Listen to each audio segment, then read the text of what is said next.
kehadiran banjir bandang ini memberikan tekanan air yang lebih besar, Ya. ya, sehingga ini bisa mempercepat. Nah, pada saat banjir bandangnya selesai, ya, ini bisa saja ini rongga-rongga itu sudah ada dan kering, ya, sehingga ini bisa menjadi kolaps.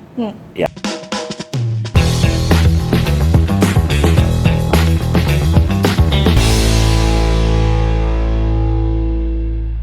Assalamualaikum warahmatullahi wabarakatuh. Halo pemirsa Unhas TV dimanapun Anda berada.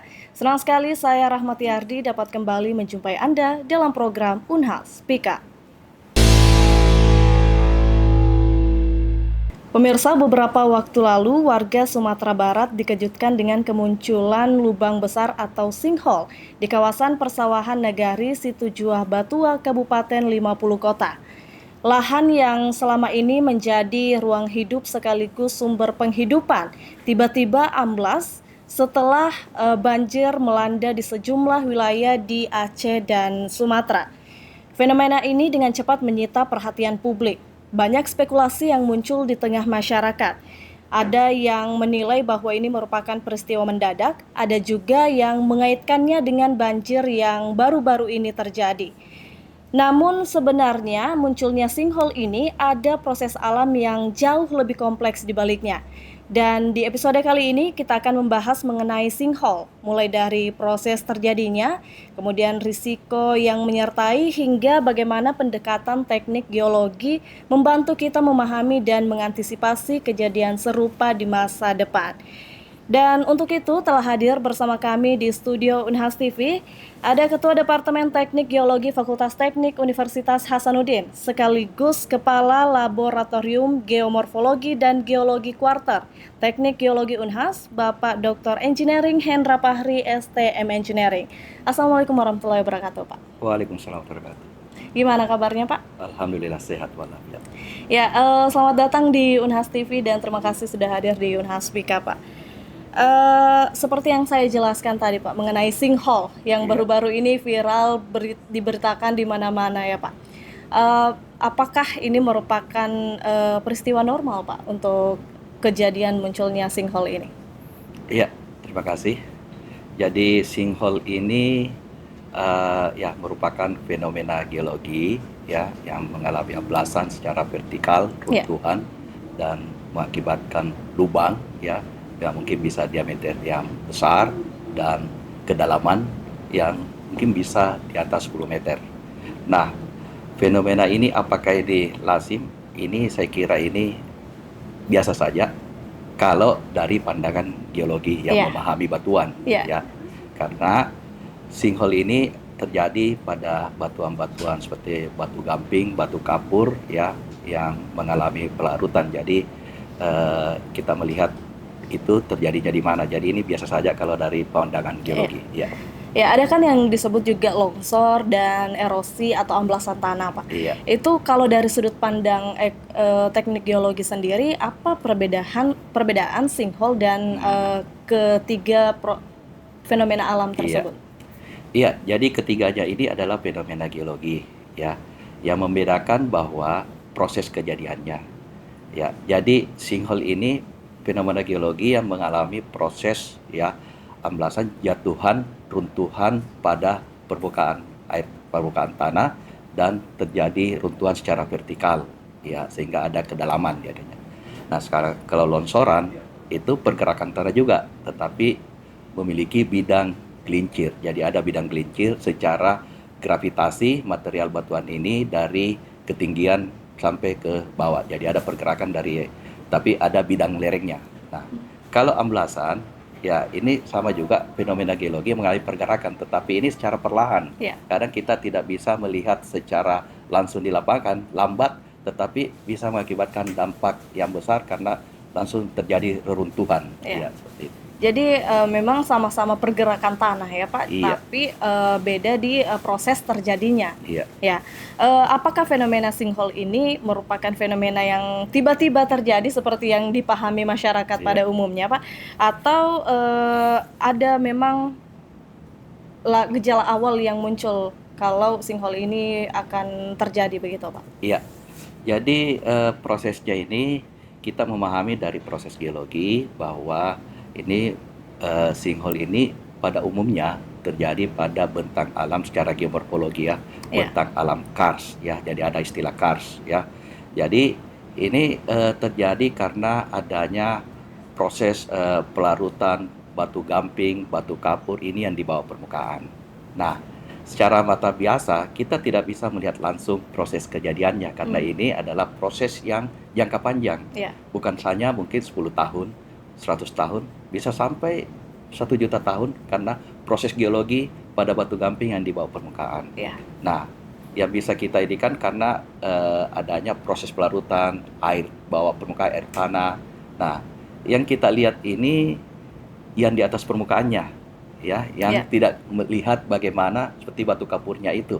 Kadang melihat hanya sawah, ya, tiba-tiba itu langsung runtuh dan cepat. Ya. Nah, ini yang menjadi perhatian kita karena tiba-tiba ada dia runtuhan, tapi yang kita mau pahami kenapa bisa terjadi runtuhan itu. Iya, Ya. kalau kita lihat, kalau masyarakat awam yang lihat mungkin tiba-tiba terjadi, karena tidak mengetahui proses Iya. apa yang terjadi di bawah permukaan tanah, seperti itu ya Pak? Iya. Jadi memang sulit untuk diprediksi masyarakat awam, begitu ya Pak? Iya. Oke. Ya, kalau faktor-faktor utama penyebab terjadinya sinkhole ini itu seperti apa Pak? Ya, jadi penyebab yang terjadinya sinkhole ini yang pertama kan kita melihat pada umumnya di batuan apa? Di batu gamping. Nah, itu batu kapur. Nah, Ya. karakteristik dari batu gamping ini pada umumnya bahwa itu terjadi aliran sungai di bawah tanah. Ya. Kemudian juga pada biasanya batu gamping ini terjadi karena pengangkatan sehingga terjadi rekahan-rekahan. Nah, rekahan-rekahan ini karena sifatnya batu gamping, ada curah hujan yang tinggi, masuk air di situ sehingga ini bisa mempercepat pelebaran dari rekahan itu.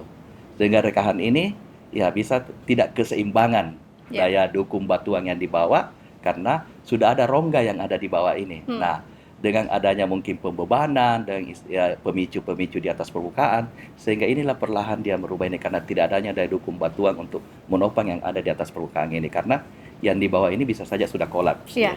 Iya. Oke, berarti proses yang terjadi di bawah, tapi didukung juga apa yang membebani di atas permukaan tanah itu ya Pak? Betul, betul. Nah, ini kan lagi musim hujan ya Pak? Iya. Nah, sejauh mana mungkin peran air, baik itu air hujan maupun air tanah, dalam mempercepat terbentuknya sinkhole ini Pak?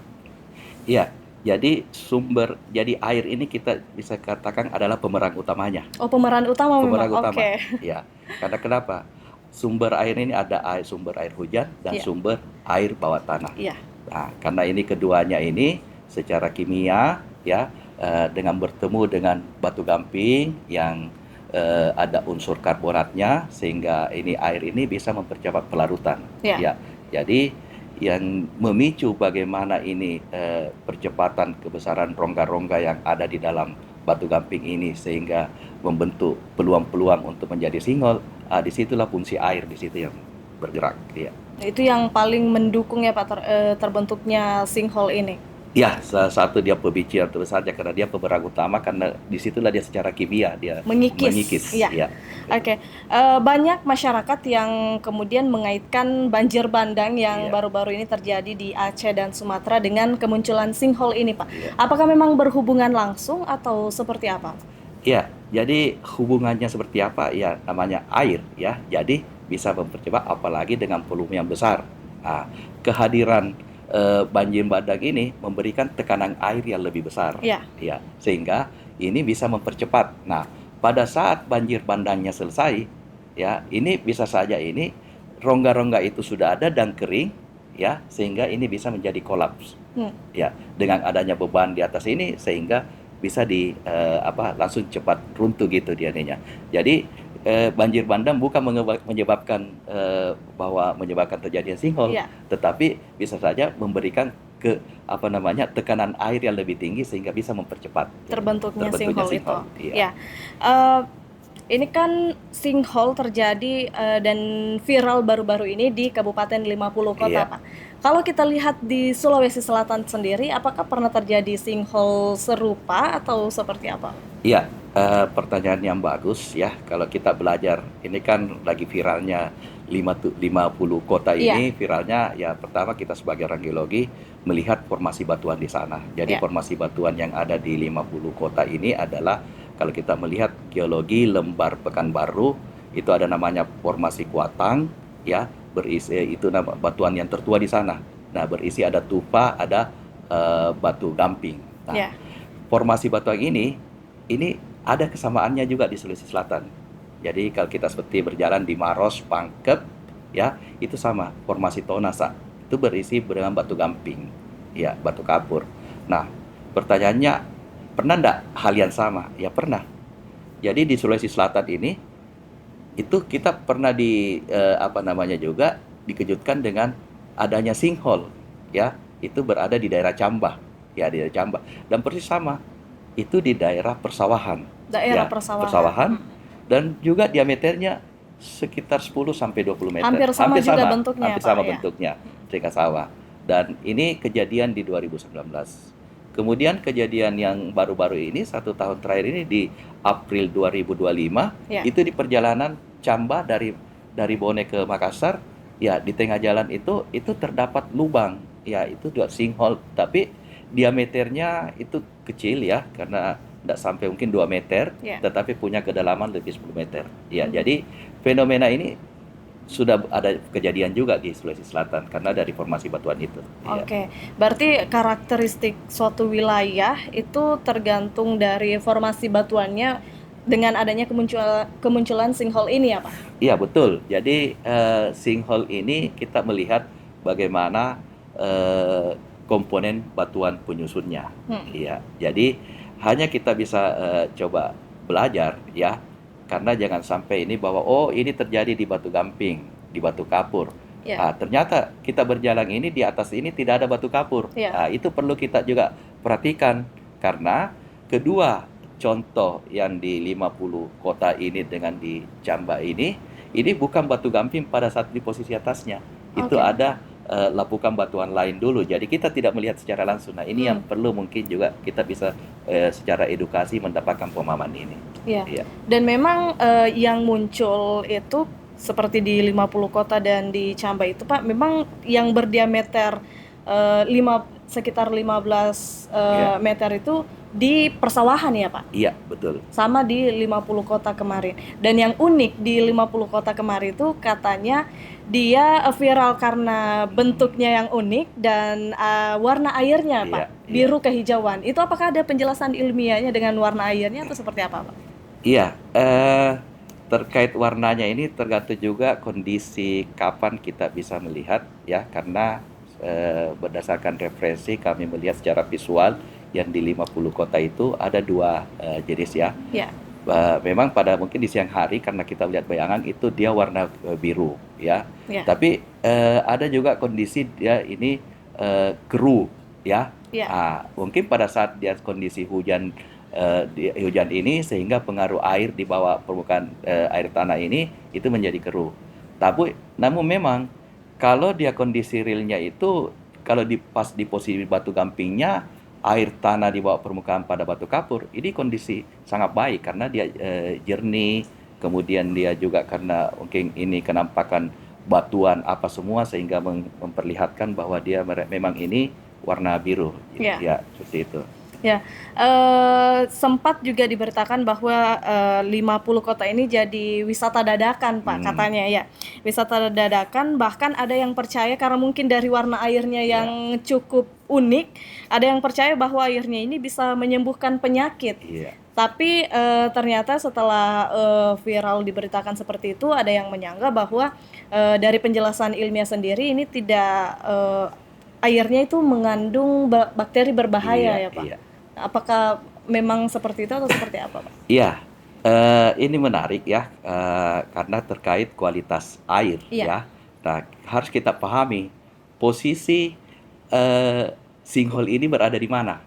iya, Kalau dia kondisi di air tanahnya, saya kira aman-aman saja. Yang perlu kita pahami bersama bahwa ini berada di sawah.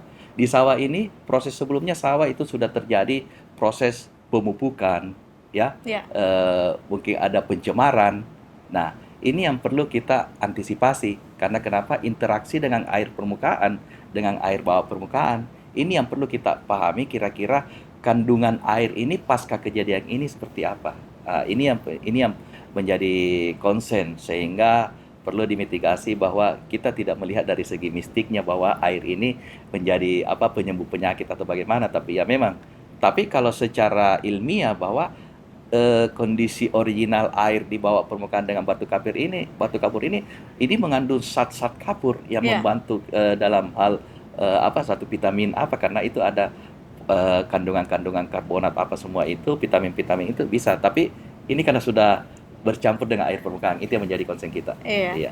Ya, jadi memang terbentuknya sinkhole ini murni karena proses alam ya Pak. Tidak Iya. ada hal mistis yang terjadi di baliknya Iya. ya Pak. Ya, apakah kemunculan sinkhole ini bisa dipahami sebagai bagian dari proses geologi alami yang Iya. berlangsung sangat lama di bawah tanah dan kemudian baru dilihat dampaknya sekarang?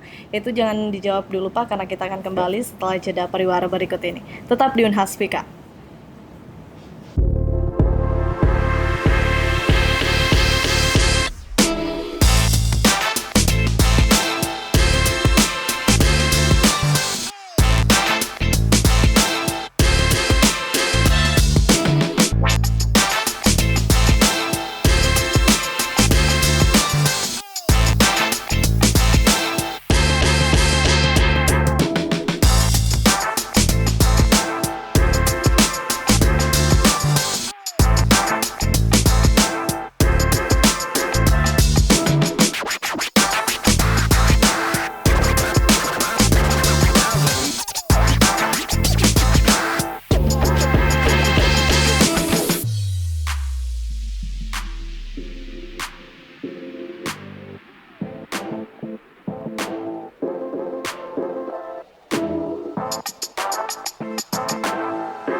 Baik pemirsa, kembali lagi di Unhaspika bersama dengan Dr. Hendra Fahri.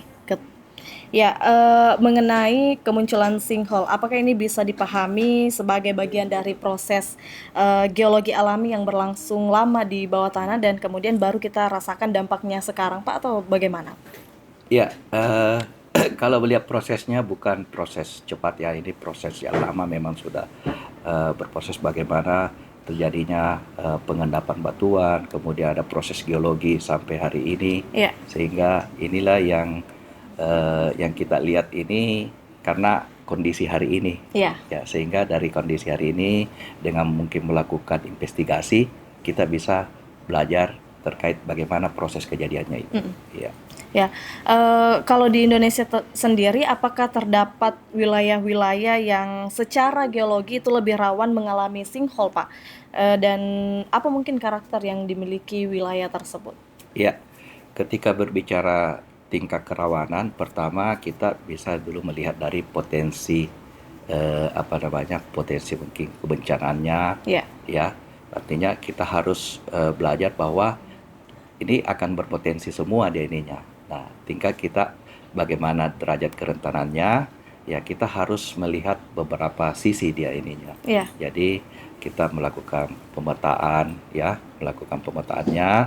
di mana ada potensinya, kemudian tingkat kerawanan itu indikatornya apa, baru kita akan mengeluarkan tingkat kerawanan. Nah, ini yang perlu kita pahami. Jadi seharusnya untuk mengeluarkan itu ya harus ada pemetaan, investigasi yang kita harus lakukan. Tetapi pada prinsipnya ketika dia batu gamping, wilayah ini adalah daerah wilayah batu gamping dan itu wilayah kars semuanya, ciri-ciri itu ada, ya saya kira itu potensi itu ada. Berarti Sulawesi Selatan termasuk dalam wilayah yang cukup rentan untuk mengalami sinkhole atau seperti apa Pak? Kita melihat dari variasi batuannya, karena secara geologi variasi batuan di Sulawesi Selatan itu sangat bervariasi. Nah, kalau kita melihat penyebaran batu gamping yang ada di selatan itu kan berada seperti kita lihat sepanjang jalan ini Maros Pangkep ya, dengan keunikan khasnya. kemudian di daerah Bone ya, Ya. ada beberapa daerah batu gamping, seperti juga di Jeneponto, kemudian terkenal seperti di Bulukumba yang ada biranya, dan di Ya. sana kan penyusunnya batu gamping, dan juga ada apa namanya kondisi air tanah. Nah, ini yang perlu kita coba soning dia ininya di mana kira-kira ya. Seperti juga mungkin di daerah Toraja ya, karena Ya. salah satu penyusunnya adalah batu gamping, batu kapur. Ya, Oke. itu ya. Ya, kalau kemudian sinkhole ini muncul di suatu lokasi misalnya, Pak, apakah juga menandai akan muncul atau berpotensi akan muncul adanya sinkhole lainnya di sekitar wilayah tersebut atau bagaimana, Pak? Iya, karena kita melihat sinkhole ini bukan secara satu titik, Iya, ya, iya, bukan bahwa di titik baru kita pindah mengatakan 50 meter ada sinkhole, tidak. Tapi kita akan melakukan dulu pemetaan secara regional, iya. ya, bahwa komposisi batuan, penyusun batuannya ini batuan apa. Kalau seperti batu gamping kita lebih spesifik bagaimana bentang alamnya secara geomorfologi, kemudian seperti secara struktur, adakah rekahan di situ. Nah, ini yang kita perlu mapping, sehingga dari situ kita membentukkan zoning bahwa wilayah-wilayah ini ada potensi terjadinya sinkhole jadinya. Oke. Iya. Iya, eee, kalau resiko paling serius dari fenomena sinkhole terhadap, keselamatan manusia itu ada atau bagaimana, Pak? Iya, ketika kita berbicara risiko, ya itu tadi pertama kita sudah memahami potensinya, Ya, kemudian kita sudah memahami juga tingkat kerentanannya. Nah, sekarang kita melihat risikonya itu kita harus melihat di sekitar wilayah itu setelah kita melakukan mapping dan ada potensi. Ya kita lihat apakah risiko seperti ada perumahan atau infrastruktur yang ada di situ. Nah, inilah yang kita akan kaji untuk memberikan tingkat risikonya yang mana risiko tinggi, sedang, rendah. Nah, ini harus kita melakukan suatu pemetaan secara terintegrasi untuk oke. dia. Ya, apakah sinkhole ini bisa dideteksi, Pak, atau diprediksi sebelum, benar-benar terjadi? Apa ada tanda-tanda awal terjadinya sinkhole itu? Iya, kalau kita ingin memahami lebih awal ada ciri-ciri di lapangan, ya biasanya seperti contoh ada, karena biasanya di batuan di atasnya itu kan bukan batu gamping, Ya, ya seperti yang terjadi di 50 kota ini kan itu batu tufa ya yang iya, di sana. Nah, ini biasanya kita melihat apakah ada seperti pohon ya, ada terjadi kemiringan kemiringan berubah dari pohon itu. iya, Kemudian ada tiba-tiba pergerakan tanah yang singkat begitu, tetapi mungkin tidak langsung diamblas ya. Nah, yang biasanya juga yang bisa kita lihat contoh bahwa ada sumur di dekat-dekat lokasi itu. iya. Ya, kadang ini tiba-tiba air sumur ini berubah. Ya, dia berubah, ada kekeruhan Itu bisa ataukah jadi tanda awal ya, ya, Pak? itu bisa tanda. Artinya Oke, apa? Karena kenapa tiba-tiba terjadi di sekitar itu dia ada apa namanya? eh, Kondisi air yang tidak biasanya iya, ya bercampur lumpur iya, apa? Berarti kan ada interaksi di sekitar situ. iya. Ya, sehingga ini secara perlahan, tetapi ini fenomena ini kita sudah secara kalau memang dari pandang geologi berarti ada ketidakseimbangan kondisi yang terjadi di sekitar itu. Mhm. Nah, itu bisa menjadi apa namanya? Tanda-tanda secara langsung kita di lapangan. Iya. Ya. Jadi memang kondisi normal air yang muncul dari sinkhole ini itu air yang bercampur lumpur ya, Pak? Ya, pada prinsipnya karena ini pada saat tiba-tiba air amblas ini turun runtuh ini material yang di atas batu gampingnya, karena walaupun ini yang air di bawah ini dia proses ini adalah kondisi batu gampingnya. Iya, Tapi ketika dia seperti tanah atau soil yang di atas batuan ini sudah runtuh bercampur air kan akan menyebabkan apa proses iya. produk dari air yang tidak jernih lagi. Iya. Oke. Sudah bercampur dengan tanah mungkin yang di Iya, atasnya, Pak. betul. Ya, dalam konteks perencanaan wilayah dan pembangunan, langkah-langkah mitigasi yang seharusnya mungkin dilakukan atau yang menjadi prioritas untuk mengurangi risiko sinkhole ini seperti apa, Pak? Ya, ini saya kira ini yang menarik ya, apalagi dalam pengambilan regulasi ya, Iya, khususnya seperti tata ruang. Jadi mindset ataukah metode dalam hal membuat peta tata ruang itu perlu memperhatikan bagaimana geologi bawah permukaan. iya, Ya, Sehingga yang sebelumnya perlu melakukan pemetaan potensi kejadian.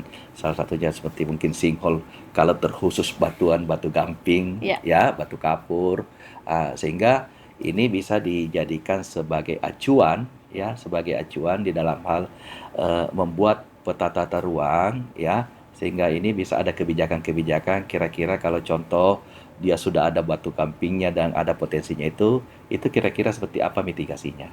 Ya. Ya. Apakah ada tantangan dalam mitigasi dan pencegahan sinkhole ini, Pak? Iya, tantangannya itu adalah mindset kita di dalam hal perencanaan. Karena eh, kita biasanya melakukan suatu kajian atau studi ini Ya. nanti ada kejadian. Iya, betul, Pak. Ya, itu yang tantangan kita. Kesadaran kita bahwa bagaimana dalam hal proses melestarikan suatu pembangunan ini berbasis potensi bencana geologi itu belum optimal. Iya. Ya, belum optimal. Nah, inilah yang mungkin yang perlu kita selalu belajar dari satu kejadian ini sehingga kedepannya ya tetap kita harus menjadi konsen di dalam hal menyiapkan data-data geologi itu untuk dalam perencanaan pembangunan karena ini menjadi bagian dari mitigasi karena ini bukan jangka pendek. Iya. Ya, oke. Ya, berarti kalau tantangannya mindset, berarti yang ditingkatkan adalah edukasinya ya, Pak? Nah, Ya, betul. sebagai penutup mungkin pesan utama dari Bapak sendiri bagi masyarakat dan para pengambil kebijakan khususnya agar risiko sinkhole ini dapat dipahami sejak dini dan ditangani dengan lebih baik ke depan, Pak. Ya, jadi sinkhole ini adalah fenomena geologi ya yang jadi karena reruntuhan ya dari permukaan sampai ke bawah ya, ke bawah permukaan dan fenomena ini bukan waktu yang singkat ya. Ini mengalami proses yang panjang yang proses geologi ya, apalagi pada khususnya di bentang alam atau geomorfologi kars. Nah, bagi pengambil kebijakan ini perlu suatu mindset bahwa di dalam hal mendesain perencanaan tata ruang, saatnya kita mencoba konsen dalam memperhatikan aspek-aspek geologi bawah permukaan. Nah, ini yang kita harus ada juga edukasi dini ya. Jadi kita ini semua harus mengambil peran ya, khususnya dari sebagai edukator, bagaimana kita memberikan pemahaman secara dini di tengah-tengah masyarakat ataukah mungkin di media-media pendidikan. Mungkin itu saja dari saya ya. Ya, jadi pemirsa, fenomena sinkhole ini dipengaruhi oleh kondisi geologi bawah tanah, peran air, serta pemicu seperti curah hujan tinggi dan aktivitas manusia di atas permukaan tanah. Dan sinkhole ini murni merupakan proses alam, tidak ada kejadian mistis di baliknya ya pemirsa. Risiko kejadian ini dapat dikurangi melalui pemetaan wilayah rawan, perencanaan tata ruang berbasis geologi, serta peningkatan kewaspadaan masyarakat terhadap tanda-tanda awal di lapangan. Terima kasih kepada Bapak Dr. Hendra sudah memberikan kita edukasi mengenai proses terjadinya sinkhole yang ramai diperbincangkan saat ini ya Pak, dan hingga mitigasinya. Dan terima kasih juga kepada seluruh pemirsa Unhas Speak Up yang terus setia menyaksikan Unhas TV dan program Unhas Speak Up dan program-program menarik lainnya. Saya Rahmati Ardi, mewakili kru yang bertugas, pamit undur diri dan sampai jumpa. Wassalamualaikum warahmatullahi wabarakatuh.